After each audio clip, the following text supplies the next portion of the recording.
This review was made possible by contributions from viewers like you.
You know, I have no idea why I'm so depressed.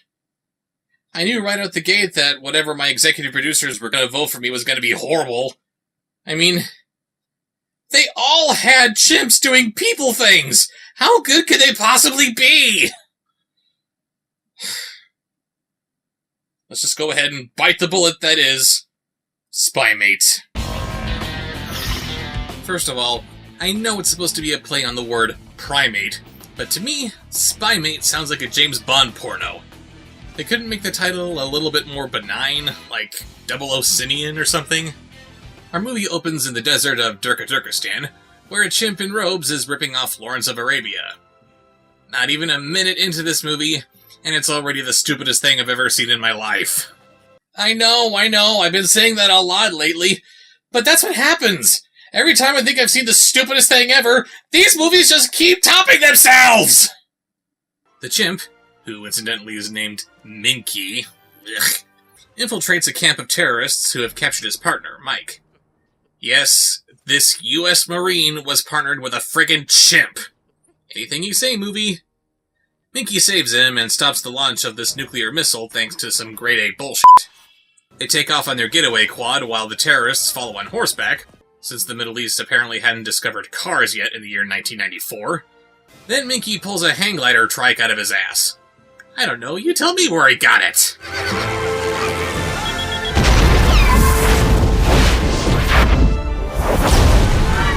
Too close!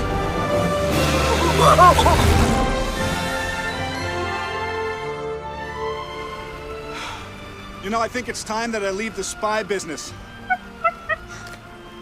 I've got a daughter I have to raise. Well, don't worry, pal.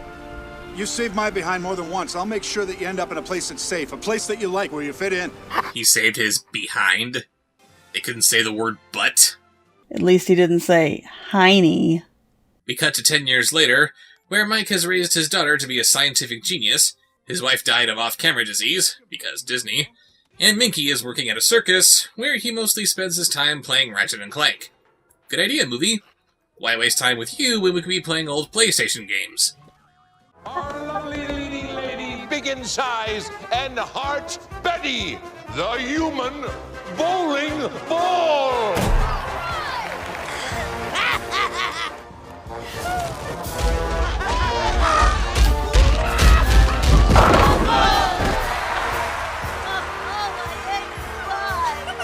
Marimar, the magnificent!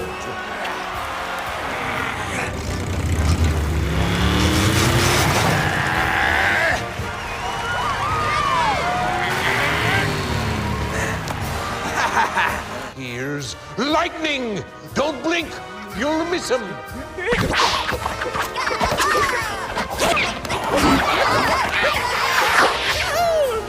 After the other performers are called into the ring, it's time for Minky to make his grand entrance. He straps on a rocket pack, flies thousands of feet into the air, just so he can land outside the tent and casually walk inside. Okay. Never mind how incredibly pointless that is. That's just an unbearably cruel tease. Why didn't he explode from the rapid depressurization? After some poorly animated trapezing, again, do better, Disney! We cut to Mike's daughter Amelia putting the finishing touches on her groundbreaking laser drill. It has a few bugs to work out, which are solved by a hair scrunchie? She couldn't find a spare clamp or tighten a few bolts? I don't think this is the best way to teach little girls how to science.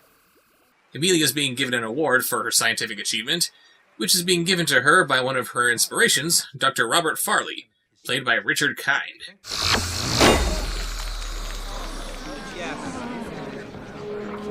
This is a chemical oxygen iodide laser drill. Which I invented because I do science good. Will the physics of your prototype translate perfectly to an industrial application 100 times its present size? It would be very expensive to build in real life, but yes, it should work just as I described. Oh, I can't wait to see it in action one day. Incidentally, if I was going to, say, kidnap you so you could help me with my nefarious plans, what would be some good material with which I could blackmail you? Actually, that's not too far off. Allegedly, part of her prize is that she gets to be involved with some kind of scientific project that Farley and Dr. Amore are conducting, and Secret Agent Daddy sees nothing suspicious about this whatsoever. And surprise, surprise, apparently she's going to Japan too. Nope, nothing shady about this, future mayor of Gotham. And they get to Japan in a supersonic boat, which can travel faster than any jet, I guess. So let's review. This Professor Farley guy has holographic flip phones, his own research facility, and supersonic boats that are faster than jets. This leaves us with one very important question. What the hell does he need Amelia's laser drill for in order to exploit the Earth's natural resources? He's already rich! Farley tells Mike via melting DVD-1000 that he's abducted his daughter, which makes no sense, seeing as how he was able to forge Mike's likeness to put Amelia at ease, so why couldn't he do the same with her if Mike ever decided to call to check up on her? I guess not even someone as benign as Richard Kind is above a little mustache twirling. If you do contact anyone, you will never see your daughter again. That is all. This message will self-destruct in 5, 4, 3, 2, 1.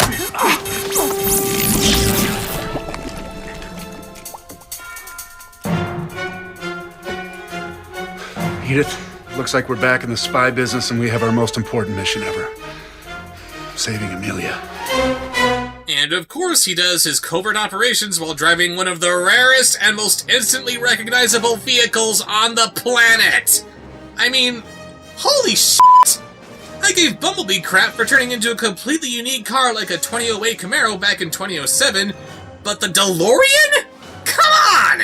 There's hiding in plain sight, and then there's look at me because I'm awesome! Well, okay, sadly it's only a DeLorean, not the DeLorean. If it was the DeLorean, we could go back in time and make sure that this movie never happened. Anyway, he goes to the circus to convince Minky to come out of retirement with him, and then Minky starts shaking up a martini. Get it? Listen, partner, I need your help. It's my daughter, Amelia. She's been kidnapped. I think we've got to go back into the spy business to get her back. So what do you say?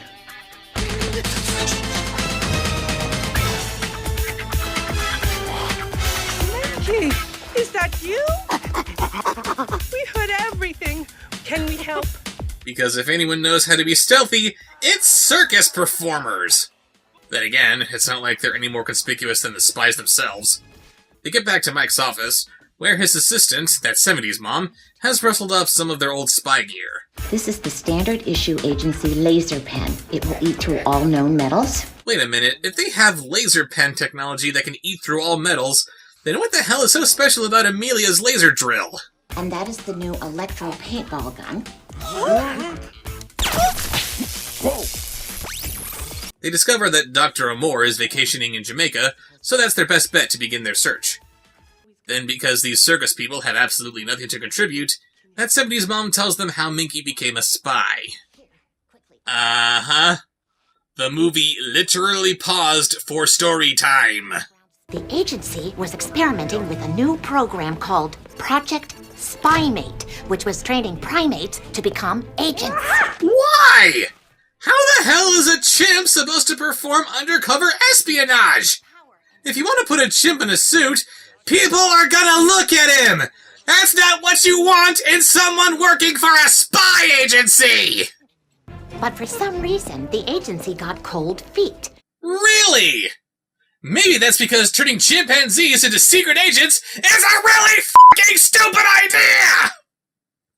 It's Mike's job to get rid of him, but he ends up saving his life from a couple of Soviet spies who want him for themselves. And no one at all seems to be bothered by how the Soviets know the secret location of their headquarters? Now that they're all up to speed, we jump back to Mike and Minky as they scope out Jamaica.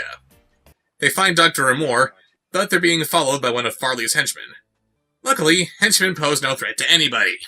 Dr. Farley, I figured out why the father's in Jamaica.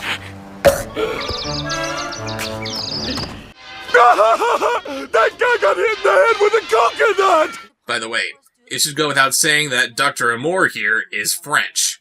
Because why should we expect any kind of subtlety in a movie where a chimp is playing a secret agent? She explains that she's severed her ties with Farley, but she'll help Mike to get Amelia back. And then... this happens. Hey, Sleeping Beauty! Wake up, man! Huh? It's time to get down to the rhythm of the islands.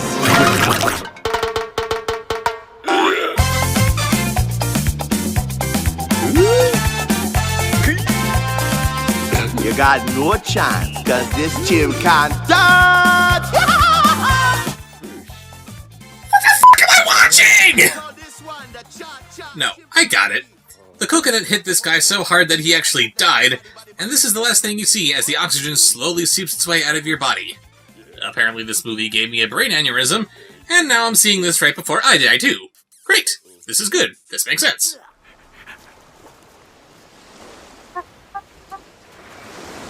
There you are. Dr. Amore, this is my partner, Minky. Minky, this is Dr. Amore. Enchanté. Enchanté? How about très confused? The three of them head to Japan, since Dr. Amore knows of Farley's project being held there. That 70s mom sends the circus troupe to Poonville to scope out Farley's home for no adequately explored reason, and then Hench McMahon wakes up.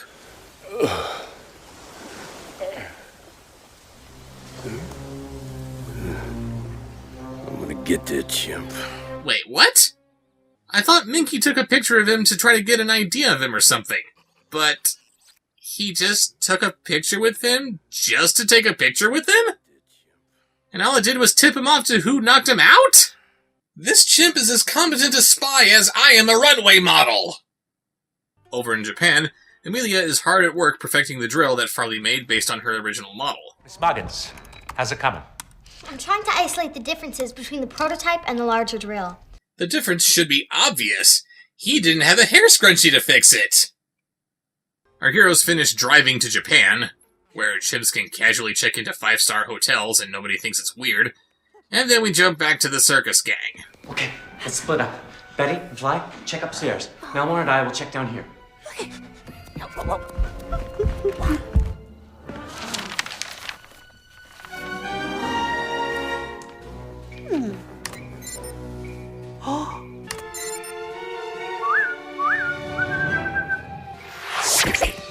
Seriously, what the hell are these people doing?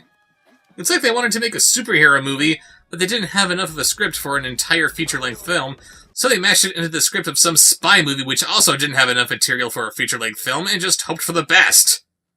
After a long night of the humans sleeping on the couch and the apes sleeping in the bed... What? Minky spots Hench McMahon outside, sneaks off on his own to deal with him, and...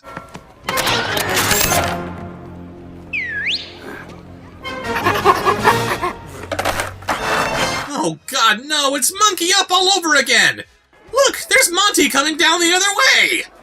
After some pointless hijinks, which amount to nothing, Mike goes to the same building that he couldn't possibly know that the goon was going to. He knocks out a random waiter and steals his clothes for no reason. Minky hides under his table for no reason, and this somehow results in the two of them meeting the same goal without any communication between the two of them whatsoever. Now more than ever before... This guy operates on unbelievable luck and coincidence. Yep.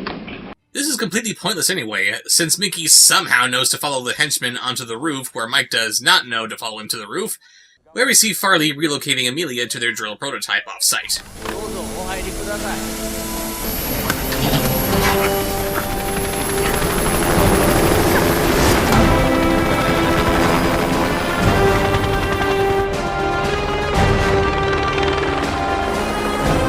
Good work, partner. I have no reason for being here and looking up at this point, but good work, partner. Hours later, they arrive in the mountains.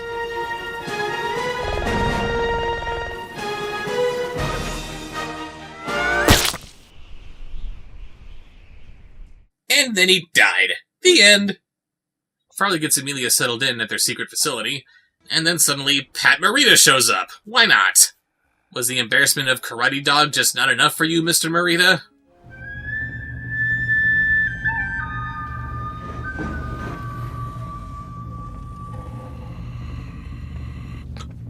I have brought you some food. I am Kiro-sensei, Minky-san. Minky-san? This is why you don't have chimps doing secret spy work! Even geriatric Japanese hermits know who Minky is! Later, Mike and Amor get captured, then we jump back to Minky and Miyagi. Now is the time to prepare you for the battle ahead. You have no idea what's going on! After a training montage with the League of Shadows, wherein apparently he learns nothing since he's already perfectly capable of kicking Mr. Miyagi's ass, we cut to later that night where the chimp is lost in meditation. Oh yeah, because that face says, "I'm seeking spiritual enlightenment." So how exactly did the spy agency teach Minky how to clear his mind? Now, Minky-san, from here, you must go alone. Because he wasn't going alone before? So yeah, that whole thing was completely pointless. Farley takes Amelia to the drill, and Minky soon comes across the drill site completely by accident, since how the hell else would he find it? Amelia manages to get the drill working, which means that our heroes are of no more use to Farley. Time to take a walk. Why don't you just shoot him? Of course, Minky shows up and helps them escape, and they go to shut off the drill before it explodes. Oh, あの山火山だ。やだ、あれ噴火するんじゃない? The volcano is going to erupt, and these Japanese tourists have to stop and take pictures of it. Are they doing that because it's really, really dumb, which is kind of a tradition for these movies at this point, or are they doing it because they have to play up the stereotype of Asians taking pictures of everything? Is this stupid, or is it racist? Why not both? So they have a little fight scene, along with Miyagi and his minions, because why the hell not? And I gotta say, it's pretty bad when you're making the fight scenes from the old Batman show look like they have more dignity. Amelia, quick! Shut off the drill! Wow, look at that. They anticipated reaching the Earth's core in 4.5 minutes? That's impressive, you gotta give them that. It's not working. I've got it. The elastic band. It was just a temporary solution. We can cause it to overheat and explode before the laser reaches the core. Exactly.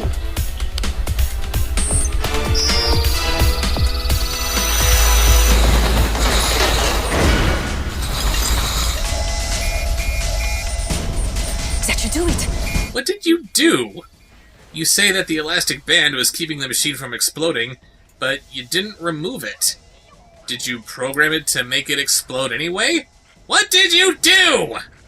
They all get out before the drill explodes, and of course the nerdy McScience girl knows how to snowboard because science is extreme! But that henchman is right on their tails.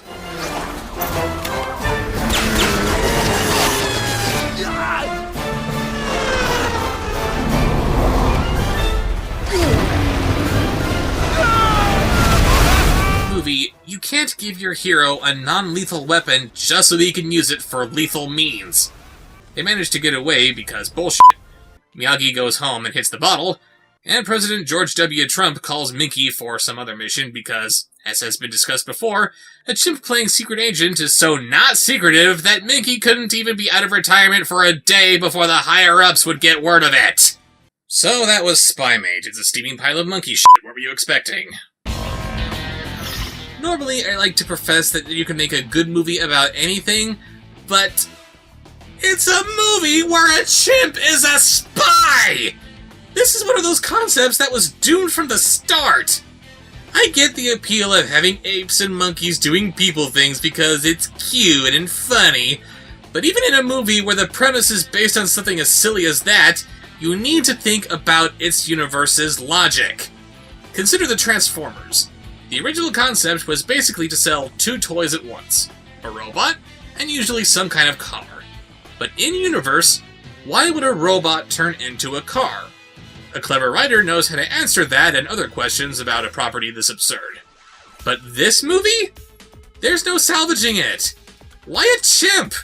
Why does no one think a chimp running around as a spy is weird? The actors were all competent enough, and God knows they're trying their hardest to make this movie work, but they just can't. Making a chimp into a spy is a concept too stupid to film. I have no idea what's going to happen to me next time, but powers that be, I beg you, give me some kind of a sign that this will all be over soon! Y'all ready for this?